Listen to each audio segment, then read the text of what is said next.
What up, my freaks? RuinusInsight here with part 26 of my Total War Warhammer 3 modded King Louen campaign.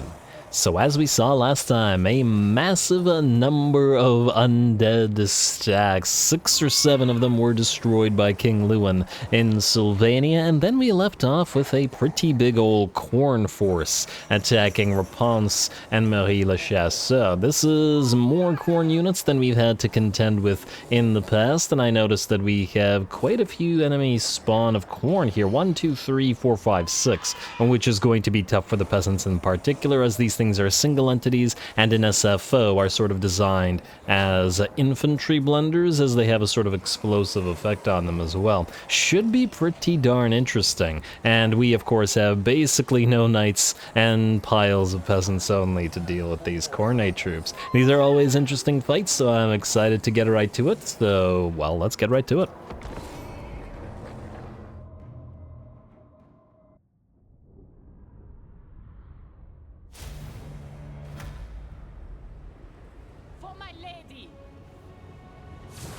Alrighty, let's see what we can do. Battle's gonna start real quick as the enemy opens a portal and summons those bloodletters on top of our own summoned units, the defenders of the realm. And the bloodletters are dangerous even against these units, so I do expect them to dish out damage. They're also going to force our own range units to cause some damage to our own knightly units, which is unfortunate, but the faster we can destroy all of these summoned bloodletters, the less threatening they'll be to our extremely weak range lines. So you gotta do what you gotta do. Alrighty, we can see the bloodletters beginning to melt away already, and just a few more hits and the unit should be gone.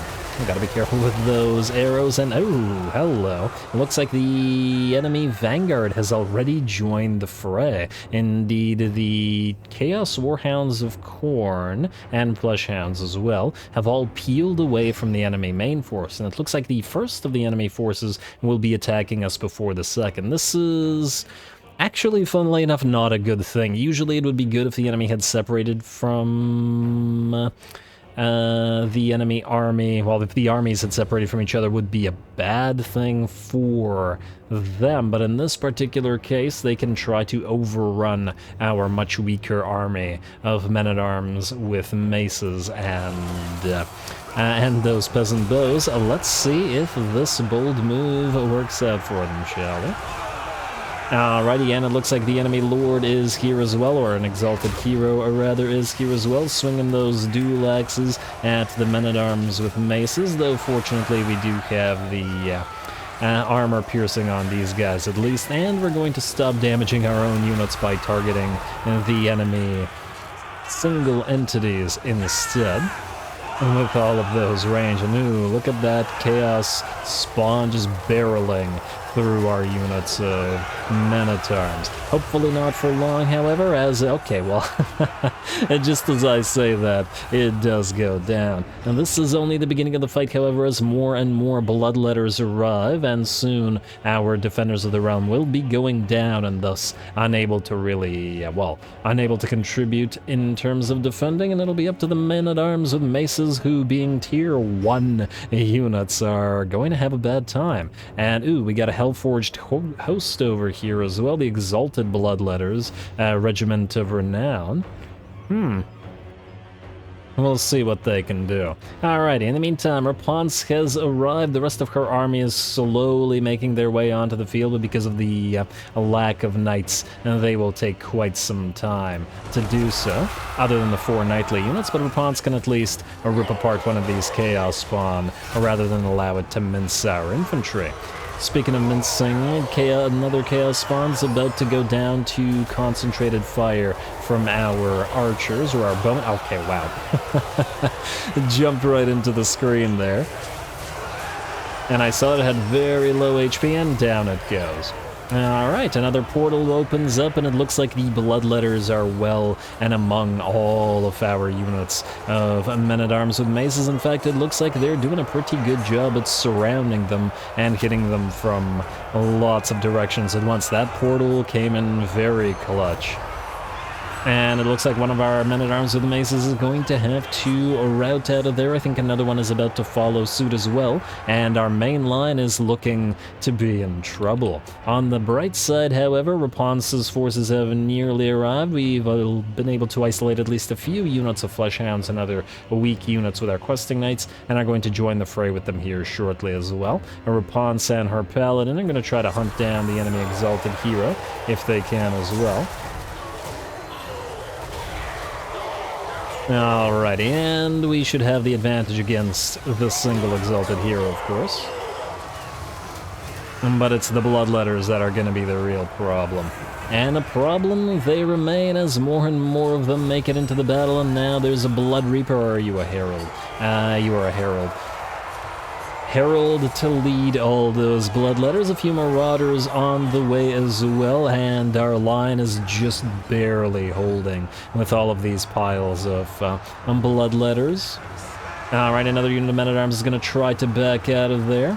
And, ooh, looks like our Grail Relic is under threat by the enemy Herald, and we'll have to have Rapanse try to hunt him down. And let's see what's going on over on this side. Our questing knights have led a decent amount of the enemy units this way, and it looks like the gambit will pay off and force the reinforcements to actually hit Rapanse's army, rather than continuing to reinforce their first army, which will hopefully keep our line from collapsing. Although it remains to be seen. Alright, nice hit with that mace. I'm not sure how you managed to take an arm off with that, but good job nonetheless. Alright, is that the first exalted hero? Yeah, I think it is. The damsels slash prophetesses are just chasing it, so that we don't get to use Rapanse to do so. There's that Grail Relic. And we still have not been able to activate that Holy Presence ability that it has, especially considering that it gives you magical damage imbuement. It would have been so useful against this line of bloodletters, but alas, it is too long of a cooldown. Anyway, we're just barely holding on in this line. The bloodletters are nearly through.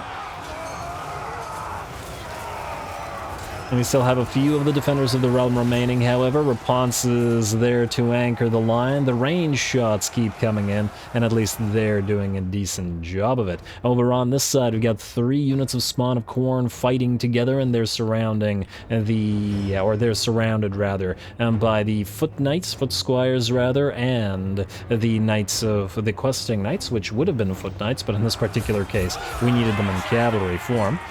And honestly, the models of the foot squires and the models of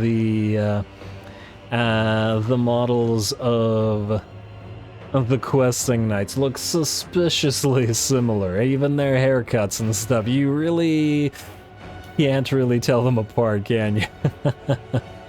I'm not sure they would appreciate the comparison, but it is what it is. Anyway, that AoE explosion effect coming in from all of those units of Chaos Spawn. I am loving the fact that they're fighting together and protecting each other.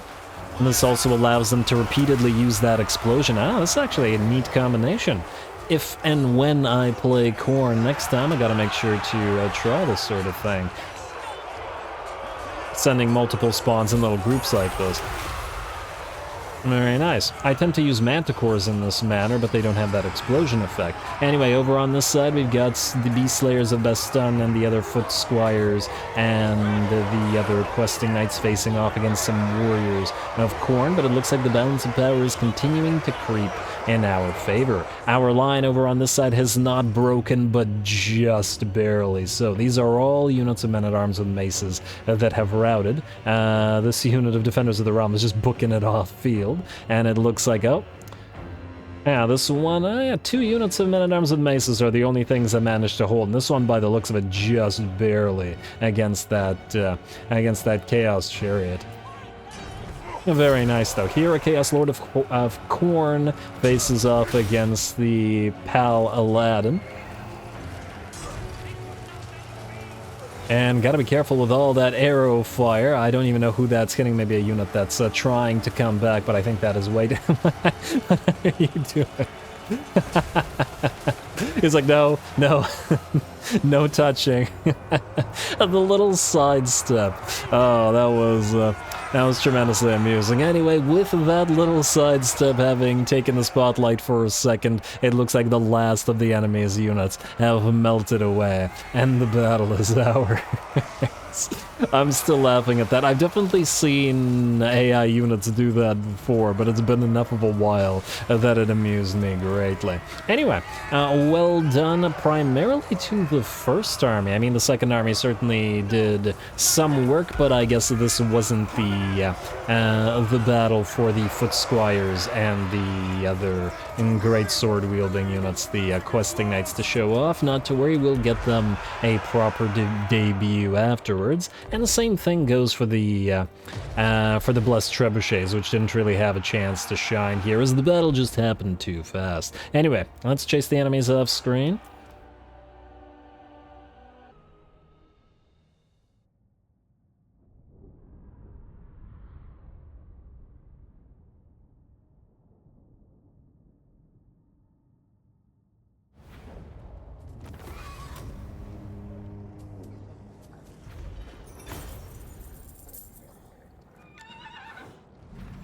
Ooh, alright, very, very nice, and it looks like we were able to destroy most of the enemy armies as well, at the cost of only 1,100 peasants or so. Ain't too bad, I would say. We came very close to our first army being completely overrun. If it wasn't for the timely arrival of Rapanse herself, as in not her army, but her as in the unit, then it may very well have been overrun. I think coming away from that, and what I've essentially noticed throughout the campaign, is I don't like the Grail Relic. The problem, once again, and I mentioned this before, is the 5... Okay, would you... Game. Oh, why does it keep doing that? The problem is the 5-minute cooldown before you can use that Holy Presence ability that gives you magical attacks and physical resistance. 5 minutes is absolutely ridiculous, and it's not only 5 minutes from the start of the battle, it's 5 minutes since the unit came onto the field, meaning this second Grail Relic was essentially never able to use that thing, which would have been really helpful against the demonic units and their physical resistance in these particular battles. And this one was only able to activate it essentially after the battle was over. It's effectively worse than Murderous Prowess is for the Dark Elves, which has a bad tendency to activate after the battle is over, sort of acting as a win harder sort of ability.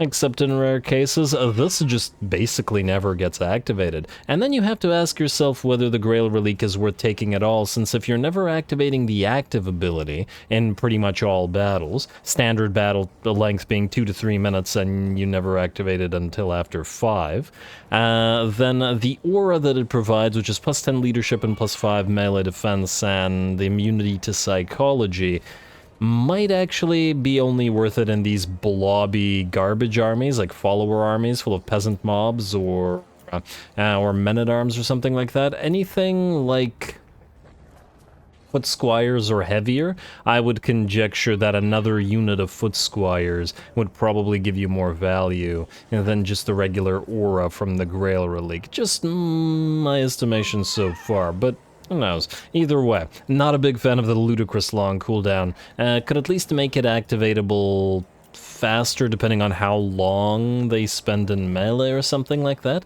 Honestly, right now it's just a much worse version of a corpse cart with balefire, except the corpse cart with balefire is always active with regards to the buffs that it provides. But anyway, not that it makes much of a difference for us in the current time. We're going to ransom the captives and see if anybody else attacks, though after that I sincerely think Khorne is unlikely to, as I'm not sure that they have any armies remaining. And let me... Oh, wait, whoa. I saw one move over there. It's just the remnants of one of the armies. Marcus, you want a non-aggression pact. I find this funny. I guess the question is, do we do it considering that the Itza lizardmen don't like you? 3,000 gold's not bad though, all things considered. I might do this despite the fact, if the lizards decide to actually hate on you, then we could actually break it later on. The thing is, it's essentially free money for no effort from our side. And who knows, maybe with that tiny, tiny territory they have, they might actually become friendly with the lizards, or on the other hand, the lizards could consider them weak enough to actually destroy. Now, would you look at that? It looks like it's a peasant day. Today is Black Buckthorn and his super elite Dwarfen army have decided to attack the Fey Enchantress. Now, valiant defeat, this looks like it's going to be a doozy of a battle. Giant Slayers, Hammerers, Iron Breakers, Longbeards, Slayers, Iron Drakes, that's the Fire Drake variant, Thunderers, and Organ Guns. This is a heck of a super elite army, and they're all at rank 7 as well. Man, alright. I thought I was excited about the Khorne fight, but I think I'm even more excited about this, because that one didn't say valiant defeat. I think it said close something or other. Anyway, here we go. Let's see if we can survive those. And I think no matter what we do, we're gonna take heavy damage here. Frickin' Iron Breakers and Giant Slayers against peasants. It's gonna be an interesting one.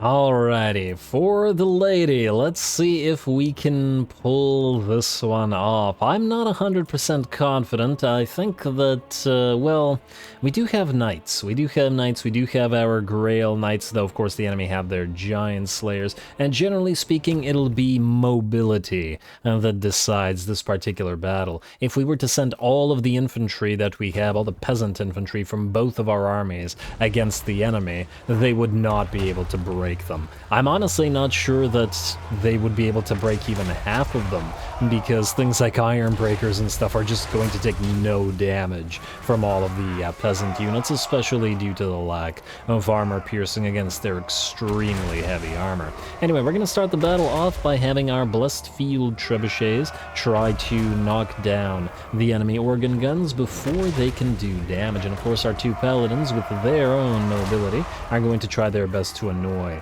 these units and their artillery crews, all the while keeping away from those Giant Slayers, which frighten us so. Alright, just back away from one unit and then on to the other organ gun. It looks like the enemy can't do much about this as yet, and it is allowing the rest of our army to get onto the field. I do have to love that this is one of those absolutely clear field battles, as everything will be nice and visible, and it'll mean it'll be easy for us to maneuver our knights around. We're going to try to get around the edges of the enemy army, and do our best to surround them and then isolate and destroy individual units, because we can't really fight them in melee.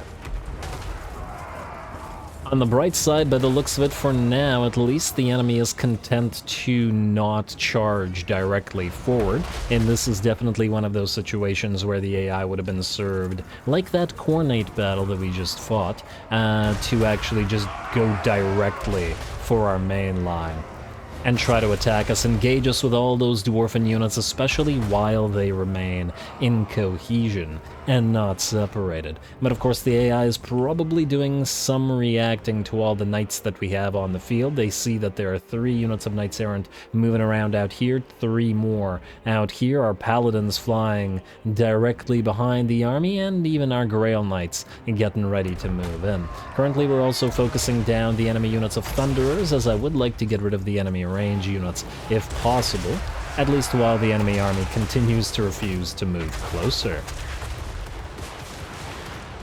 Alright, dwarfs are gonna fire away, but they are firing at our summoned units, which ain't too bad.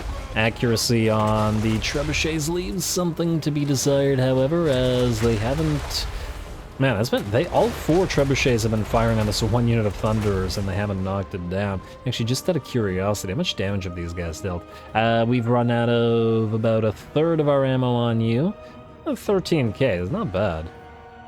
And 8.5k, okay, that's not great on you, but, well, you gotta keep trying, and you still got an entire battle ahead of you. And, of course, we got more field trebuchets that have moved in for my reinforcing army. Anyway, continue to fire until we annoy the enemy enough to move towards us, although we've already been able to stop their organ guns from doing anything.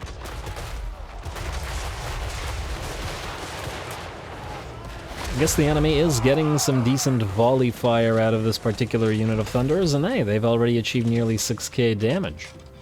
Although they should be off the field soon, if we can get a few nice hits out of our blessed field trebs. At this point, I think I got annoyed that the trebs keep missing, and then I just separated a couple of them to fire into another unit as well. Wipe these manlings out! Wipe these manlings out, eh? Well, you can feel free to wipe all the peasants out, at least. But we'll talk about the rest. Anyway, let's see how we're doing. Enemy is still refusing to charge forth, and once again, we're happy just sitting there. I mean, if they're going to allow us to bombard, and then we will bombard, even if the trebs aren't really doing much. Otherwise, they'd be wasting their ammunition. Plus, I do like watching the volleys of the Thunders come in. Even if it is to knock down a few of our defenders of the realm, they're still summoned units, and that hasn't changed. If nothing else, the enemy army has most definitely lost its cohesion trying to react to the positioning of all of our knights at this point, as they know that at any moment they could charge in and hit their back line, whereas we have a pretty nice sort of cohesive setup. Alright, Fey Enchantress gonna move in by herself just for a second. At this point, I'm sufficiently annoyed about the Thunderers still not routing, and then we're gonna send her in just to hopefully force them to rout, rather than having the trebuchets do it, and it looks like that may have been so, or maybe not. I'm about to say may have been sufficient, but apparently not. Alright, well, keep firing trebuchets. Ooh, this would be nice if you can land a few hits there. There we go, there we go. Maybe we can knock out those fire drakes at least. And still the enemy units refuse to charge us. But once again, that's still working for us. And if they're going to play it like that, we are going to take advantage. Another unit of Thunderers here now isolated, and thus our two Paladins are going to move in and start very slowly ripping them apart. Once again, the Paladins are better against single entities, as they don't kill enough of these models per hit to make it worthwhile. Looks like, what was that, 2 units in a single hit and 80 units in a unit, yeah. Can't be wasting them trying to kill off infantry. Now, it looks like enemies have, or at least some enemies, have finally gotten annoyed enough to charge forward. Over on this side, our Grail Knights, together with the Fey Enchantress, are going to try to mow down some of those Longbeards. And we'll see how effective that can be while we move the rest of our units, or maybe not the rest of them, but a decent pile of peasants and stuff to fight enemy Thunderers, enemy Slayers and enemy Hammerers. Of course, the Hammerers will be wasting a lot of armor-piercing damage on these peasant mobs, but that's just the way we like it. And very nice, very nice. Over in the background, we're still trying to annoy the enemy as best we can. We've found an isolated unit of Iron Drakes with our Knights Errant, and we'll hopefully destroy them and then run away before the Longbeards arrive to destroy our very fragile Knights Errant. Alrighty, and the Slayers are getting mobbed by, well, peasant mobs in high numbers. A Shield of Thorns comes in to buff them up a little bit further as well. And to apply some of that missile resistance, as we're not stopping our peasant bowmen from firing into the mobs of peasants in order to kill a few Slayers. Over on this side, we have the Hammers, and ooh, it looks like one of the other Slayer units have arrived as well, and of course they will be ripping apart those poor units of peasant mobs, but once again, and this is what we want. We'd want them to waste their time on the peasants. And hey, now we can actually... Oh, that was not the right... Alright, so I was about to say, the Blessed Field Trebuchets can fire as they please, because they don't do damage to friendly units, but we should be real careful about the non-Blessed Trebuchets. Over on this side as well, we have a unit of Iron Breakers, who are going to charge with a bunch of Battle Pilgrims. 1, 2, 3, 4 5 battle pilgrims as well as a unit. Oh wait, that's the 5 battle pilgrims and 1 Grail relic and some units of knights errant as well. We'll see if they can overwhelm those battle pilgrims. Looks like the enemy lord has also been killed by the Fey Enchantress, though obviously together with the Grail Knights, who have by and large destroyed this unit of Longbeards and taken no damage at that. I do wonder how effective they'll be at facing off against the enemy Giant Slayers, however. And I'm inclined to say not very effective on them. Alright, Battle Pilgrims and a Grail Relic trying to face off against the unit of Longbeards, the Madmen of the Lady in particular. But of course they're going to get some help from the Grail Knights. There we go. Disrupt that Longbeard formation, no shield wall for you. And let's see how we're doing back here. The Hammers are still holding on, definitely a very long pitched battle. And the peasant mobs have brought down 8 slayers and not done too much damage, and 133 peasants, 35, 36, etc. peasants slain by slayers. Over on this side, we have these iron breakers still holding against all 5 units of battle pilgrims. And I want to point out these units of iron breakers have also taken, I think, 2 or 3 charges at this point in the back by the Knights Errant and continue to hold against all these units. You gotta love iron breakers. Now then, what's going on here? They just refuse to fall, and it's going to take some time to bring them down. 66 kills on them, 14k damage, nearly 15k as well, 125 armor and 88 melee defense. Very, very nice. And of course our armor piercing on the Battle Pilgrims is a mere 11, so hardly surprising. But it is nice to see this. You always gotta appreciate the tiny dwarfen units with whatever the amount is in here. 60, 80. Holding off against massive mobs. Alrighty, well, keep that up. How are we doing over on this side? It looks like the Slayers have by and large been destroyed, especially now that the Fey Enchantress has arrived to help with her magics.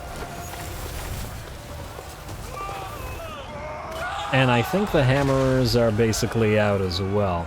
Alrighty, over in the background we can see our Knights are doing their thing. Most of the enemy range line has been destroyed. There is another unit of Ironbreakers still to take out, and another unit of Longbeards. There's this unit of Giant Slayers, which you can see has 5 kills and has taken basically no damage itself. You know what those 5 kills were? Those 5 kills were on... Let me see if I can find it. Wait. Actually not sure then. Okay, never mind.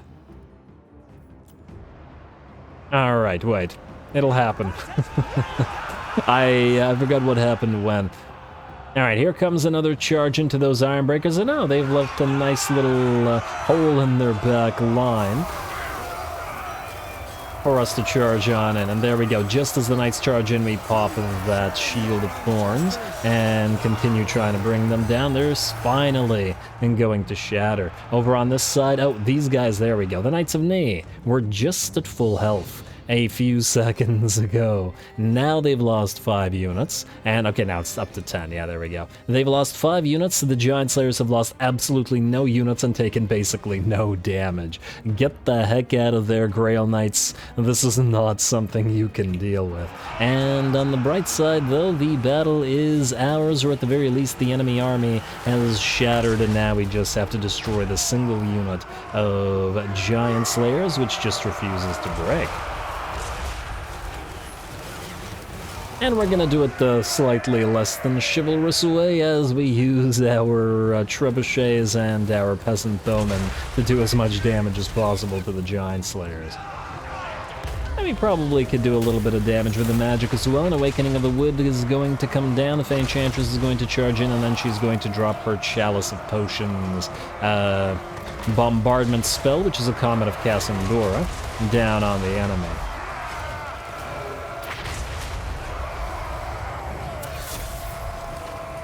And she's not going to take... Well, she's casting too much to take damage. Here come a few more peasant mobs to mob the rest of the remaining giant slayers. Can't have them kill off any more of our Grail Knights after all. I would be curious to see how a Grail Guardian unit would fare against the giant slayers as well, but it's unlikely that we'll find more dwarfs to kill, to be fair. Alright, just a few more left. Gotta watch out for those death blow attacks as well. Plus we end up losing a few more of our Grail Knights.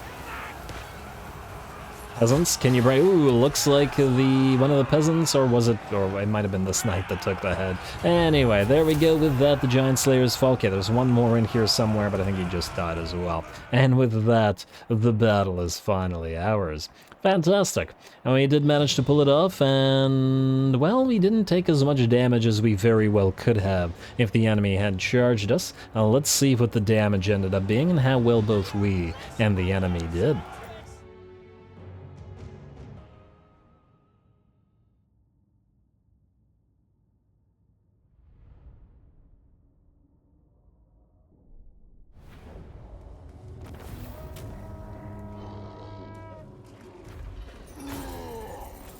Ooh, alright, that certainly took some effort. We were able to dismantle Black Buckthorn's Bleak Coast Buccaneers, but, well, it did do some damage to units that, well, we may not have otherwise wanted to take damage to. I played that a lot more carefully than it looked like, obviously, because it's a replay, but for example, I think it was like, I don't know, 20 seconds of combat wherein the Knights of Ni engaged one of the units of Giant Slayers, and they were brought down to below half HP and lost 5 of their units, so they had to book it out of there, and that while the Giant Slayers themselves took basically no damage from them whatsoever. Obviously, they're, you know, the units that's designed to deal specifically with our kind of unit, but still, damn, and Giant Slayers be scary. Plus, that unit of Ironbreakers gloriously holding off all of our various Pilgrim units was a sight to behold, and of course the enemy Slayers doing damage throughout, 18k and 190 kills, but primarily peasants there, so we don't really care. And yeah, one of the Knights Errant also got badly beat up, but I think that was against one of the units of Longbeards, or maybe it was one of the units of the other units of Ironbreakers.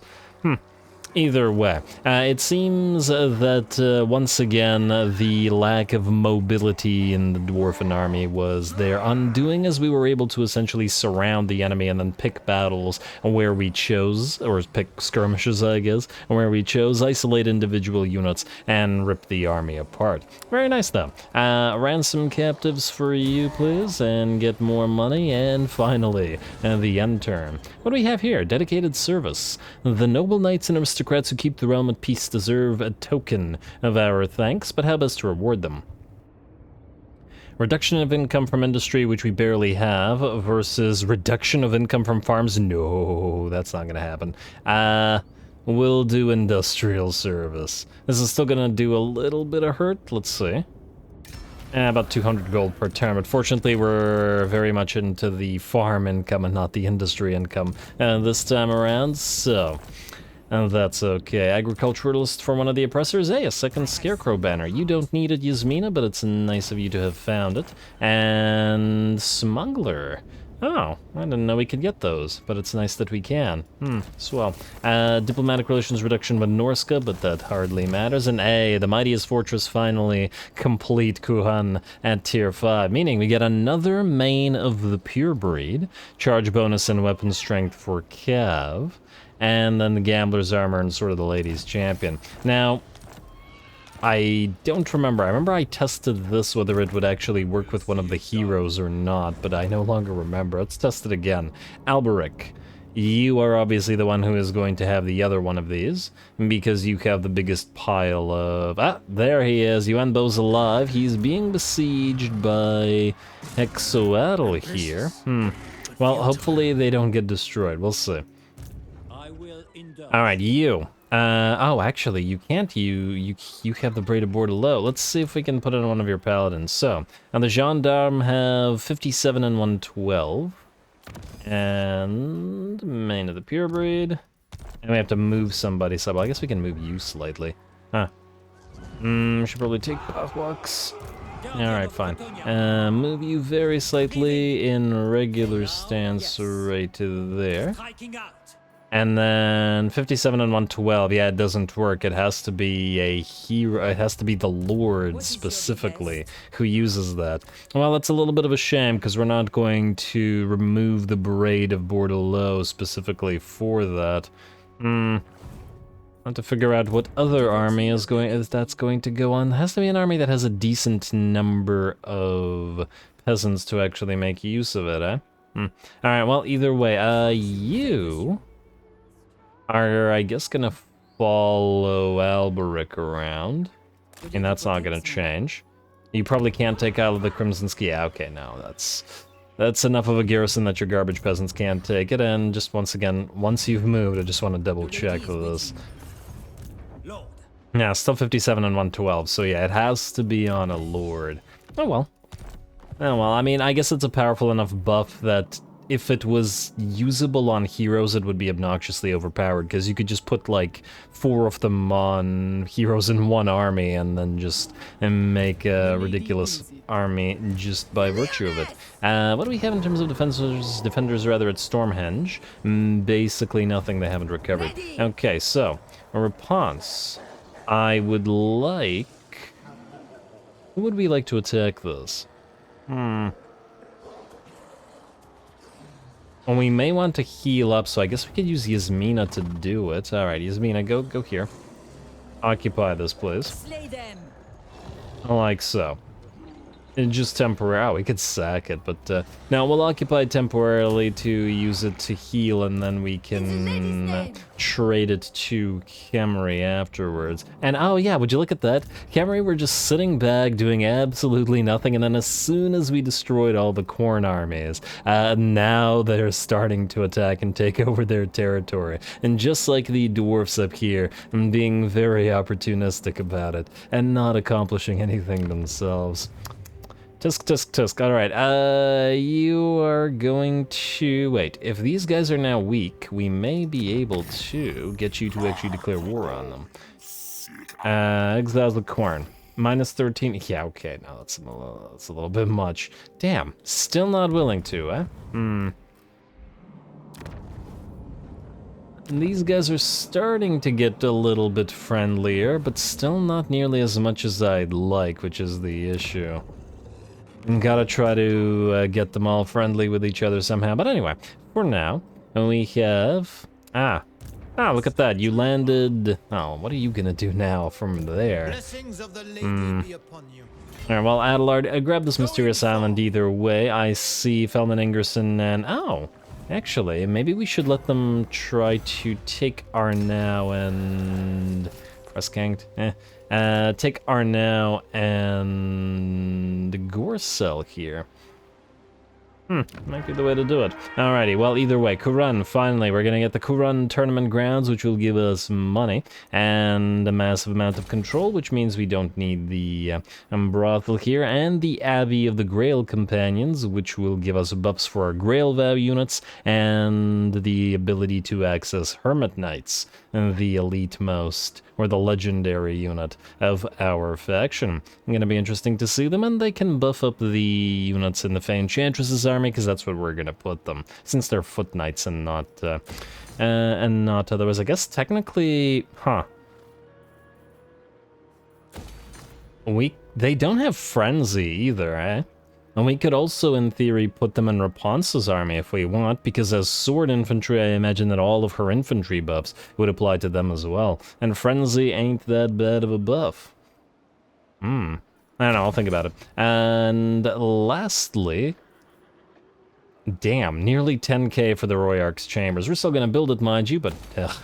well, that's why we've been saving. Anyway, Cathedral of the Lady and Royal Menagerie... Okay, wait 1 second. Apparently somebody's at my door. I'm just gonna make a quick cut here.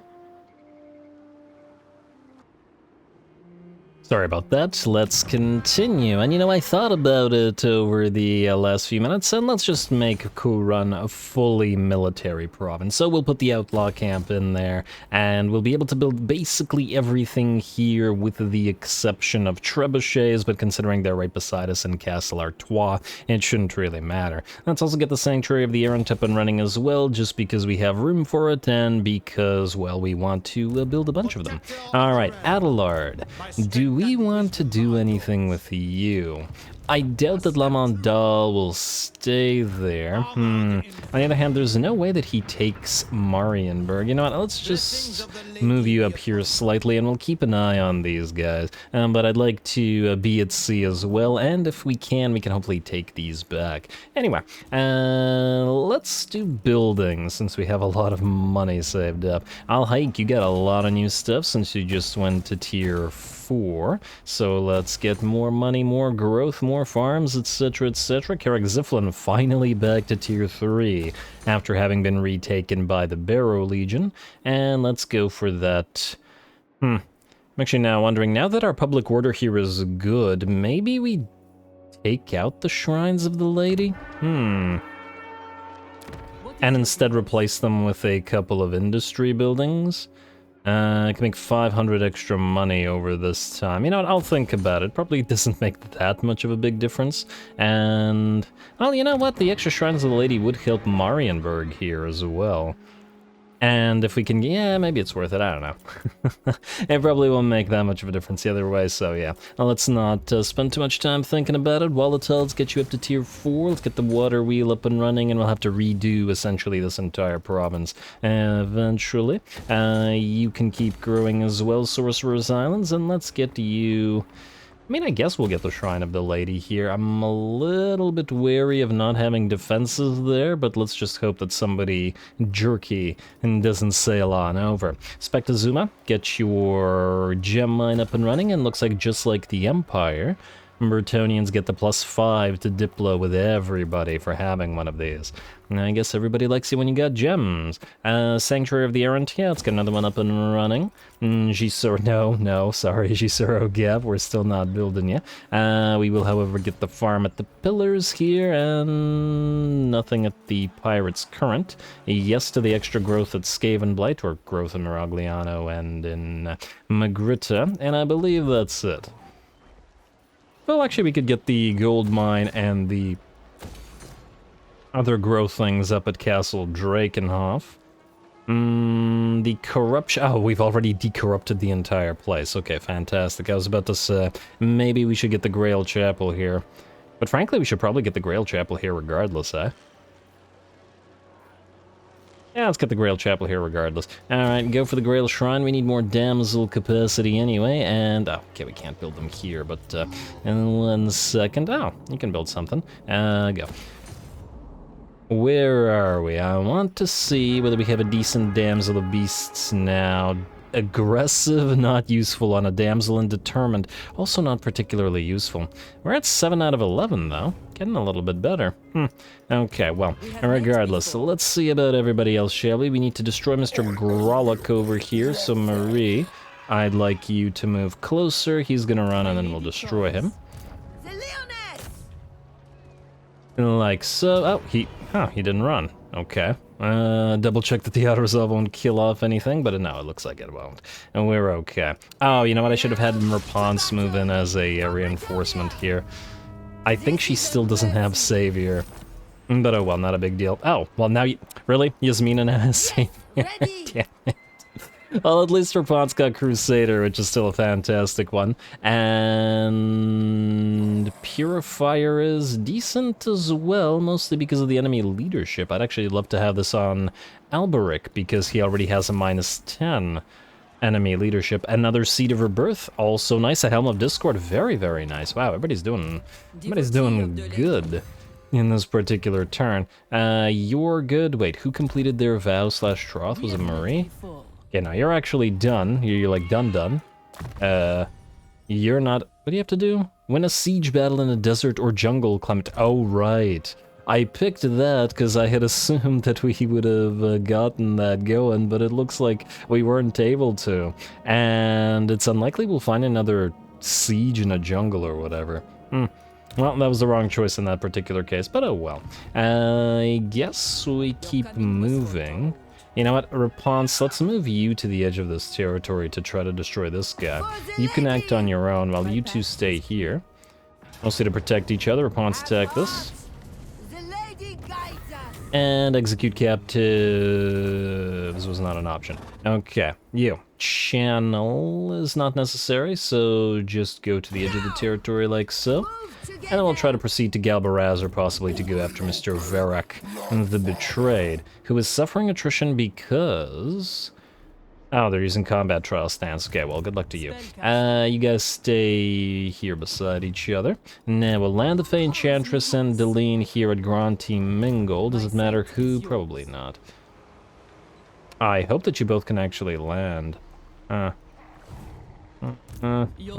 you could go here. And then you could land here, and we should still be able to, yeah, okay. And you gotta be kidding me, the auto-resolve is gonna screw us on this one? Yeah. Why does the auto-resolve hate the Wardens of La Maison Tall so much? Considering they should have better stats than the other guys. Alright, we'll fight this manually in a second. Let's just see about what other moves we have to make. And then we'll fight it. Manually, I mean. Louen, we'll move you last, because you have the most difficult moves to make. You, a recruiter Mercier, going right here to Paravent, wherein you're going to begin recruiting outlaws. It's going to cost us a little bit of cash since you won't be at Castle Baston. Oh, actually, it made us more cash. Never mind. Ignore me. Oh, wow, the outlaws take 2 turns to build. Huh, wasn't expecting that. Alright, well, just fill up the army with outlaws and we'll see. Oh, we would actually like an extra one. The Knights of the Azure Sky here aren't strictly necessary. Okay, wait. Let's see here. We'll need a prophetess to command this army, and it has to be a prophetess. I guess the question is which one? I guess it'll probably have to be Lore of Life again. I just don't like either one of these ones. Enemy control, honorable. Ugh. Honestly, all of these are terrible. The virtues on the lords seem much better than the prophetess ones. We don't currently have a beast one. The only problem with the beast one, I think, is that these guys won't get as much value out of it. At least with Shield of Thorns, we could also use missile resistance, so they'd get benefit of it. I guess Vissen's wild form does give us... Well, and Pan's impenetrable pelt. Yeah, fine. Let's do this one then. I might actually just put a damsel in her army as well to give the give additional buffs to the peasant units. Let's go with Sanguine, I think. Melee attack plus 10. Probably not going to use you to attack, but yeah. Kali Beast Slayer, sure. And you're going to recruit one of these guys. There you go. Just to max out the army. Although I suppose if we're going to put a damsel in here anyway, we don't even need to do that. It's just going to bother me that there are 7 of these guys, but whatever. Alright, that's fine. Wow, these guys have pretty decent stats. 220 range and 28 missile strength. Yeah, and that's with stalk, snipe, and fire while moving. Huh, it seems like these guys are kind of strong. Am I missing something? Why would I ever use... Well, I guess that it's the presence of the knights makes them worse, which is the reason why you wouldn't normally use them over the pox arrow guys. They seem really quite nice. Huh, alright, I'm excited to get to using these guys. Anyway, let's see what else we've got before we move Louen around. Marie, you're fine. Alberic, you are heading up north. Oh, right, this guy. What is your behest? I still think we should probably just take Pawaks before going after this guy. Although, what if you're able... Oh, you have Scroll of Blastgate, don't need that. What if we're able to move you to take Pawaks next turn, and then Alberic just to sort of be near it? Might be the better option. And that allow us to destroy this little army and prevent it from doing anything. Alright, let's try it. I don't know if this will work. Hey, who knows? Maybe we'll be able to just reach Pawaks? I don't think so, though. Like so. I'll resolve this real quick. Shouldn't be any damage, ideally 3 losses. And go for the execute captives. Clearly we want the buff from executing them. And yeah, we can't reach Pawlocks again, but that's fine. You're going to go into channeling stance, most definitely from here, because you're even in channeling you're losing mana. And then we'll try for Pawlocks with you two next turn. It's not like these guys have an army to do anything about that. Also, let's get to the second anti-Norscan buff up and running. Melee attack +4 and melee defense +8 when fighting against Norsca. Pretty strong buff compared to a lot of the others. I think that might be the strongest one other than the Chaos one. Neat. Yeah, 1 turn until one of the Tech Thieves returns. Man, we have not been getting mileage out of Tech Thieves in this campaign. On turn 76, mind you.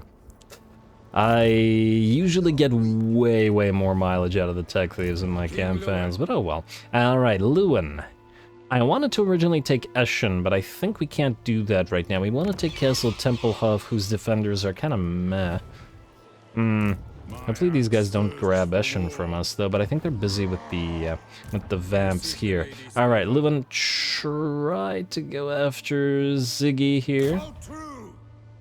You'll probably fail, but it's okay. It's okay, it shouldn't matter.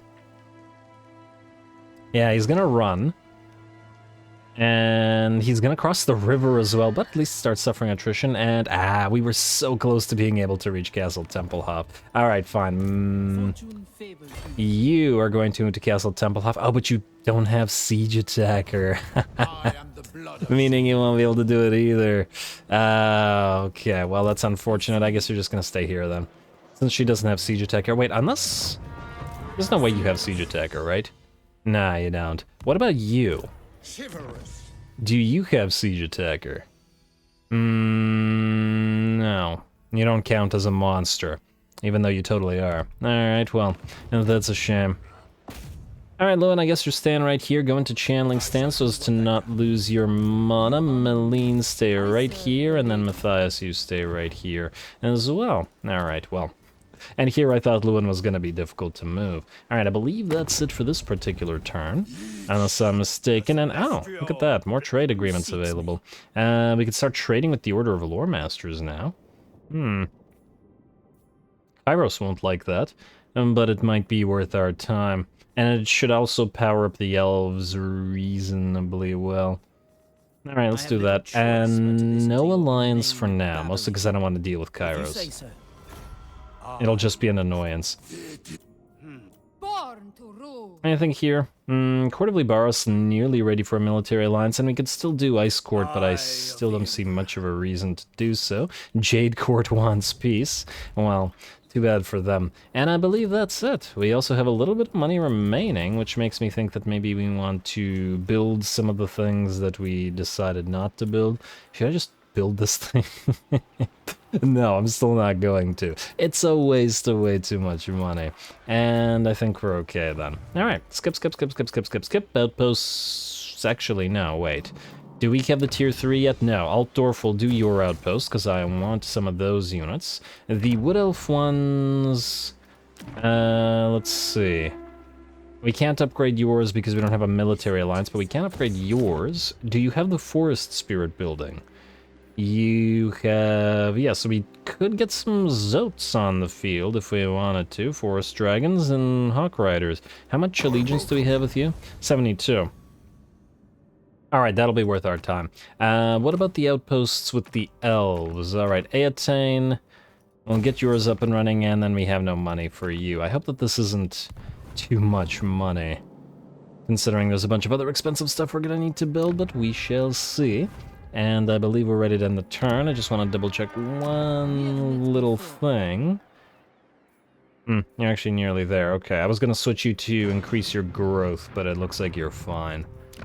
And the rest of them are in that stance or commandment in order to increase our research. It's only 10 per, but, you know, considering the Tech Thieves haven't been working for us, it makes sense to me. Alright, looks good. End turn. And Serena Catherine, we were just talking about you. We're not joining the war against anybody at the current time, anyway. I see Archaon is also moving south. I hope that his main stack doesn't get destroyed, because I want Louen to fight him before we end the campaign. And can anybody else attack us? It's not... Clan Verms has attacked Karazakarek. I can't believe Clan Verms is still alive. That's kind of shocking. Somebody's not doing their job. Migration gives us an increase of growth at the cost of control. I like the growth. How many turns is this for 3 turns? So 45 growth for 9 control. You know, I don't think it's worth it. In the early game, I would have probably done this because the growth was critical, but now most places have above 300 growth, and plus 15 ain't gonna make even a single turn of difference, so no. Action destroyed, khorne. Alright, so it looks like the ogres are victorious. One of our tech thieves has returned, and there's that additional anti-Norscan buff. Did our tech thief? Revived its Stormhenge. Nice, actually beat the other... oh, I didn't attack you. Oh, I completely forgot. Are you able to auto-resolve this now? No, still no. Well, damn. Alright, what if we put you in the Crusade stance and put you in an Encamp stance? Yeah, I definitely screwed that one up, but what can you do? How about now? Can you auto-resolve it? No, still no. You gotta be kidding me. Okay. Okay. I'll fight that in a second. In fact, I'll fight it right now. Because we're basically out of time anyway. Alright, Tech Thief, you move out there. Other Tech Thieves, go try to find some orcs or some... Khornates to annoy. And the Khornates are rapidly losing territory now that we've, you know, done all the work. Actually, while they're losing territory, I just want to ask them one more time. I'll ask the lizards if they want to fight them. Exiles a khorne. No, still minus 12. Is there anybody you really dislike that you're able to declare war on? Carry on the Blue Roses? No, doesn't look like it. That's a problem. I guess while they were at war, what a... This for this. 7.6, yeah, no, it's still not gonna work. Damn it, Karaki. That one ain't working. And Itza doesn't want an alliance right now either, which is also problematic. Anyway, if Enchantress do this super quick, I'm just gonna to max speed through this one, but I guess we could watch our units do a little bit of work. And these are Chaos Warriors after all. They're not horrible units. So we do at least have to give them credit. Or not give them credit, but not underestimate them is what I was getting at.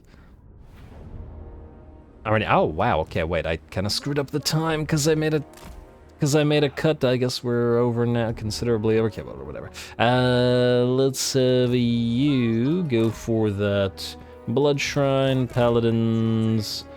You should probably hunt down that thing or whatever. Alright, let's move you guys like so. Trebuchet's back here. You guys defend. Reasonably useless units here. We'll get you guys here. Grail Knights, and oh, you should be out front to summon your units, and you guys back here. Oh, didn't mean to move the third one of the Errant Knights. There we go. Like so, like so. And I'm actually not sure that these guys benefit that much from the land stance. The Grail Knights, I mean. Do we actually want them going through the enemy formation, or do we want them blocking the enemy? I don't know. Does it matter? Not so much. Not in this battle, anyway. Alright, you guys go here. You guys go here, and yes, Enchantress charge into those bloodletters, which appear to want to play with our peasant mobs. Works for me. You two, go kill that blood shrine. And then Trebs, I would like you to kill this Chaos Warrior of Khorne and this Chaos Warrior of Khorne. Alright, how are we doing against these bloodletters? Very nice, Enchantress. Should be able to take care of them without too much trouble. I forget whether I actually directly ordered the 2 paladins to attack the Blood Shrine, or whether I just... Oh yeah, they're fighting it. Good job, paladins. You keep doing that. Alrighty, here come the Chaos Furies of Khorne, and they seem to want to fight our Defenders of the Realm. Okie dokie. Well, good luck to you. This is a terrible, terrible matchup for Furies. But hey, here come some of those Chaos spawn. Also, we've got enemy infantry approaching. Let's send the 2 units of Grail Knights to help the 2 Paladins, and just in case. I don't know just in case what, because they wouldn't win, but anyway. You know what, let's go Earthblood on ya. like so, and then go start fighting those spawn. Do you want to send anybody else in? I think we can wait. No hurry after all. Alright, you guys switch targets, please. And by you guys, I mean the trebuchets. And I would like you to actually switch to lance formation. You attack that blood shrine, you charge that thing directly. Let's see how you do against those halberdiers. Alright, in that particular situation, yes, we want the lance. Alright, and then after we destroy that blood shrine, you guys can charge right through. In fact, charge right into the back of those chaos warriors. And how's the Fan Chances doing? Oh, taking a little bit of damage. Not that it matters, she'll just heal it up. Like so. Alright, looks good to me. You guys charge, and how are we doing otherwise? Oh, an enemy lord. Or, well, I guess not a lord's cultist, but close enough. You charge into the back of this, you guys charge into all of those. And I guess we could pop a Shield of Thorns on all of you, and then charge you all into combat. Obviously, I didn't want to take unnecessary damage here. Let's also pop the army buff. You guys attack that little newly spawned a bloodletter unit. Time to use our knights as well. One of you charge through our units into the bloodletters. You guys get around the enemy. You guys can approach. Not that it'll make much difference. We want to heal you and back you off because you're taking too much damage to the enemy bloodletters. And I probably should overcharge your healing. For First Royal Pilgrims, there we go. And looks like one of our Grail Knights is taking a little bit of damage, so we'll have to be careful with you. You have my vow, so I'd like you to activate that. I know I said I'd speed through this, but I still think we can get at least a couple of nice shots before the battle is over. Alright, Fanchantress, so bring down that spawn, please. There we go, Grail Knights doing their thing in the background. I don't know. Oh, did you just really charge through, I guess. Alright, well, good for you. And these guys are basically out. Mob the rest of the enemies, and let's get the trebuchets firing on whatever other units remain. Fanchantress, I'd like you to keep healing the Grail Knights. Man, Fanchantress is certainly having a tough time dealing with the spawn of khorne, but it does make sense. She's not a anti-single entity type of lord after all. And do we have another use of our Shield of Thorns? Yes, indeed we do. Pop it right here. Oh. Pop it right when the battle is over. But I guess that'll still... The activation of the spell still gives us Earthblood. So, still useful.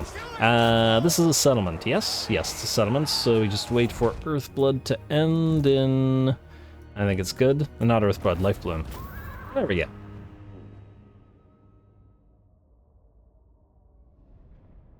Alright, loss of some peasants, but irrelevant considering we'll just heal up right after anyway. Should have done it last turn.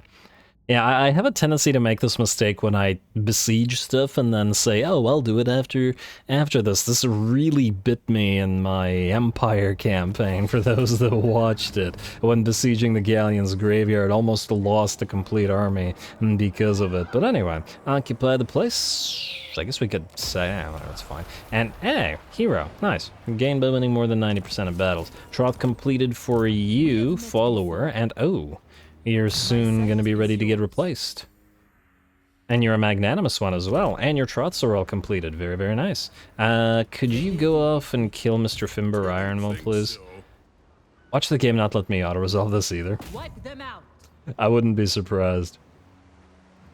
And Valiant, if you gotta be kidding me. Okay, this is a stupid waste of time. You know what? I'm gonna call the episode here. I'm going to just do this real quick between the episodes, because this is obviously a horrific waste of time. And when we come back, well, more fights, more stuff in general. It's kind of hard to remember what exactly we're doing when I can't see the screen. Alberic will try to head towards you and Bo, but generally speaking, we'll try to wipe out the Cathayan threat in Lustria, and by and large finish off the vampire counts at least in Sylvania and send our newer armies up north and to do some fighting. Gonna try to advance the turns, I think, a little bit next episode, as I think interest is beginning to wane a little bit, judging by the